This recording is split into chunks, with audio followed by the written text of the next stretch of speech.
नमस्कार दोस्तों, welcome to knowledge ABC. मैं हूं निखिल और आज के इस वीडियो में हम लोग डिस्कस करेंगे कि क्वाड कंट्रीज के द्वारा एक सैटेलाइट लॉन्च करने की योजना बनाई जा रही है, जो कि चाइना के द्वारा जो इलीगल फिशिंग एक्टिविटी होती है इंडो पैसिफिक रीजन में, इसको कैसे स्टॉप किया जाए, इसको कैसे ट्रेस किया जाए सैटेलाइट के द्वारा और इसको कैसे रोका जाए, और भी बहुत कुछ जानेंगे इस वीडियो में। तो चलिए शुरू करते हैं। जैसे कि आप लोग जानते हैं कि मोदी जी अभी जो क्वाड समिट जापान में होने वाला है उसके लिए जापान में पहुंच चुके हैं, और बाकी के भी जो क्वाड कंट्रीज के जो अमेरिका के, यूएसए के हो गए, जापान के हो गए, ऑस्ट्रेलिया के हो गए, इंडिया के हो गए, सब ये लोग जापान पहुंच गए हैं। अभी जो ऑनगोइंग जो क्वाड समिट होने वाली है तो 24 तारीख से, तो उसके लिए पहुंच चुके हैं। इसका आर्टिकल भी आप देख सकते हैं। वीडियो स्टार्ट करने से पहले मैं आप सभी से एक क्वेश्चन पूछूंगा। तो क्वेश्चन है, Anthony Albanese is elected as a new prime minister of which country.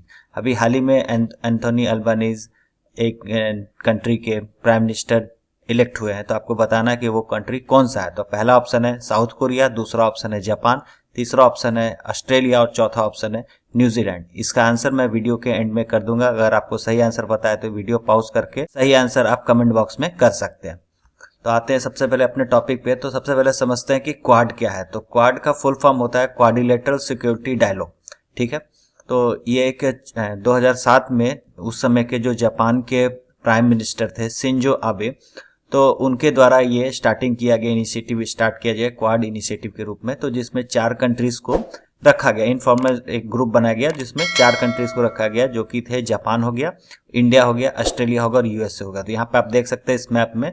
तो अगर आप इसको मैप में मिलाते हैं तो इंडिया, जापान, यूएसए और ये ऑस्ट्रेलिया, तो यहाँ पे एक क्वाड का फॉर्मेशन होता है, मतलब 4 इसमें इसके पॉइंट हो गए। तो क्वाड के रूप में इसको, इसीलिए इसका नाम क्वाड किया जाए और उसका full form quadrilateral security dialogue के नाम से जाना गया। तो इसमें 4 कंट्री हैं, आज भी इसमें 4 ही कंट्री हैं, इसका भी एक्सपेंशन नहीं हुआ है। बात चल रही है एक्सपेंशन की, लेकिन अभी फिलहाल एक्सपेंशन नहीं हुआ। अभी तो सिर्फ 4 ही कंट्री है, और 4 कंट्रीज हो गए, यूएसए हो गया, ऑस्ट्रेलिया हो गया, इंडिया हो गया और जापान हो गया। इसका प्राइम ऑब्जेक्टिव की बात करें तो किस ऑब्जेक्टिव के लिए इसको बनाया गया था, तो इसका ऑब्जेक्टिव हो गया है कि free, open, prosperous and inclusive Indo Pacific region. Indo Pacific region जो हो गया, ये पूरा आप देख सकते हैं, इंडिया का ये वाला रीजन से लेके पूरा ये इंडो पैसिफिक रीजन जो हो गया, इसमें पूरा रीजन फ्री रहे, ओपन रहे, प्रॉस्पेरस रहे, प्रॉस्पेरिटी के लिए हो और इंक्लूसिव ग्रोथ हो इस पूरे रीजन में। तो इसके लिए ही इस ग्रुप को, क्वाड ग्रुप को फॉर्म किया गया। ये तो हो गया कि फॉर्मली। और इनफॉर्मली अगर देखा जाए, जैसा चाइना के मीडिया हाउसेस पब्लिश करते हैं, ग्लोबल टाइम्स जो पब्लिश करता है उस हिसाब से देखा जाए तो ये चाइना को काउंटर करने के लिए ये ग्रुप का फॉर्मेशन हुआ, ऐसा चाइना का कहना है। अब समझते हैं अपना जो मेन टॉपिक है कि क्वाड सैटेलाइट जो लॉन्च करने की योजना बनाई जा रही है क्वाड कंट्रीज के द्वारा मिलके, तो ये एक्चुअल में क्या है, ये क्यों किया जा रहा है ऐसा। तो क्वाड कंट्रीज जो है, ये लोग सैटेलाइट के द्वारा जो फिशिंग शिप्स हैं चाइना के, तो उसको ये चीज मॉनिटर करेंगे। तो ऐसा मॉनिटर करने की जरूरत क्यों पड़ी, क्योंकि अगर आप लोग देखें तो बहुत सारी जो दुनिया में जितनी सारी आप जो बोट्स हैं, इसको आप ऑनलाइन तो ट्रैक आराम से कर ही सकते हैं, क्योंकि बहुत सारी वेबसाइट होती है, आप लाइव देख सकते हैं। लेकिन यहाँ पे क्या है कि जो चाइना के जो शिप हैं ये बहुत ज्यादा नंबर में, पहली बात तो, और इनको ट्रैक करना बहुत जरूरी है, क्योंकि ये जो चाइना के जो इतने भी शिप है, ये नेचुरल रिसोर्स, मतलब कि fish as a natural resource के रूप में ये पूरे वर्ल्ड में घूमते हैं। इनके जो शिप है मेनली इंडो पैसिफिक रीजन में, और ये पूरे जो अपने जोन से बाहर जाके, अपने इकोनॉमिक जोन से बाहर जाके दूसरे कंट्री, जो छोटे छोटे आसियान कंट्री, ये सब के इकोनॉमिक जोन से ये वहां से भी फिशिंग करते हैं जो इलीगल है। और ये चुपचाप ये चीज किया जाता है चाइना के द्वारा, और लार्ज स्केल पे किया जाता है पूरे इंडियन ओशियन और पैसिफिक ओशियन के रीजन में। और इतना सब करने के लिए इनके पास पूरे फिशिंग बोट की एक बहुत ही लार्ज फ्लीट है।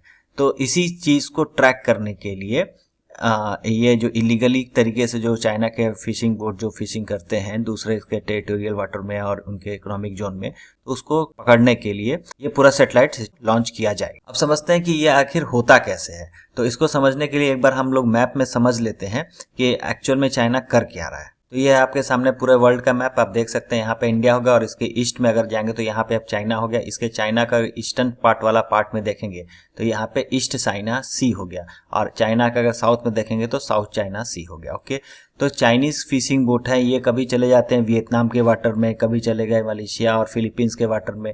ये इलीगली तरीके से दूसरे के वाटर में जोन में घुस जाते हैं और यहाँ से फिशिंग करते हैं।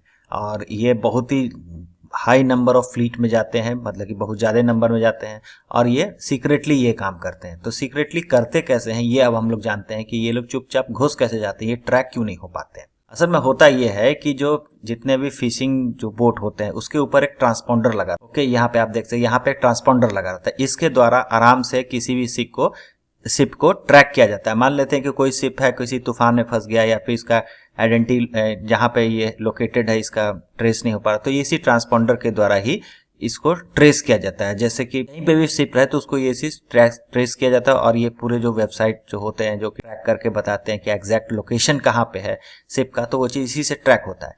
लेकिन चाइनीज फ्लीट जो पूरे जो शिपिंग बोट्स है ये लोग क्या करते हैं कि दूसरे के फिशिंग जोन में घुस जाते हैं, दूसरे कंट्रीज के फिशिंग जोन में घुस जाते हैं और वहां पे अपने ट्रांसपॉन्डर को ऑफ कर लेते हैं। ऑफ करने के कारण ये डिटेक्ट नहीं हो पाते हैं कि एग्जैक्टली ये शिप कहाँ पे है और दूसरे के एरिया में, जैसे फिलीपींस में हो गया, वियतनाम के, इस लोग के एरिया में घुस के और वहां पे इलीगल तरीके से ये चीज फिशिंग करते हैं। तो इसी चीज को क्रब करने के लिए ये चीज क्वाड कंट्री के द्वारा इनिशिएटिव लिया जा रहा है कि एक सैटेलाइट सिस्टम बनाया जाएगा और सैटेलाइट के द्वारा इसको ट्रेस किया जाएगा कि एग्जैक्ट लोकेशन कहाँ है फिशिंग बोट का। तो ये पूरा ना सिर्फ क्वाड कंट्रीज के लिए बेनिफिशियल होगा बल्कि पूरे जो आसियान कंट्री है और भी जितने छोटे छोटे कंट्री है जिनको चाइना तंग करता है, तो उसको क्रब करने के लिए, वो जो नुकसान जो कर रहे हैं उन लोग कंट्रीज के लिए, तो उसके लिए ये बहुत ही फायदेमंद होगा। तो ये लोग मेनली चाइना वाले यही करते हैं कि ट्रांसपॉन्डर ऑफ करके घुस जाते हैं दूसरे में और ट्रेस नहीं हो पाते हैं, इसीलिए सैटेलाइट का उपयोग किया जाएगा। अब क्या कहना है ऑस्ट्रेलिया एक्सपर्ट का इस बारे में, तो वो भी हम लोग इसमें जान लेते हैं। तो जो ऑस्ट्रेलियन एक्सपर्ट का ये कहना है कि वर्ल्ड का जो बिगेस्ट फिशिंग थ्रेट है वो चाइना के द्वारा ही है। बहुत बड़े ऑफेंडर हैं ये लोग और इलीगल तरीके से फिशिंग करते हैं पूरे वर्ल्ड लेवल में और इंडो पैसिफिक रीजन में तो ज़्यादा ही करते हैं ये लोग।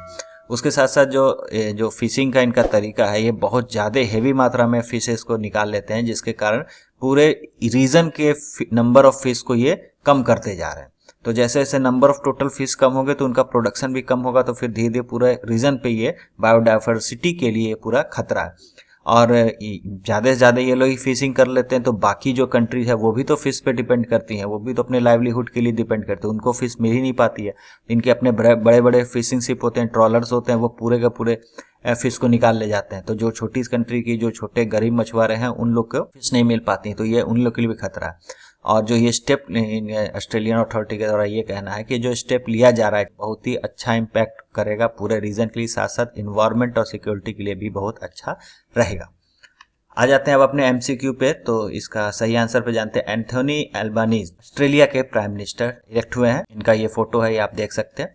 तो एंथोनी एल्बानीज ऑस्ट्रेलिया के प्राइम मिनिस्टर बने हैं। Thank you very much. Video आपको कैसा लगा? अगर अच्छा लगा तो लाइक, शेयर और सब्सक्राइब करना ना भूलें। साथ साथ जो घंटी बटन है उसको भी दबा दें। मिलते हैं अगले वीडियो में।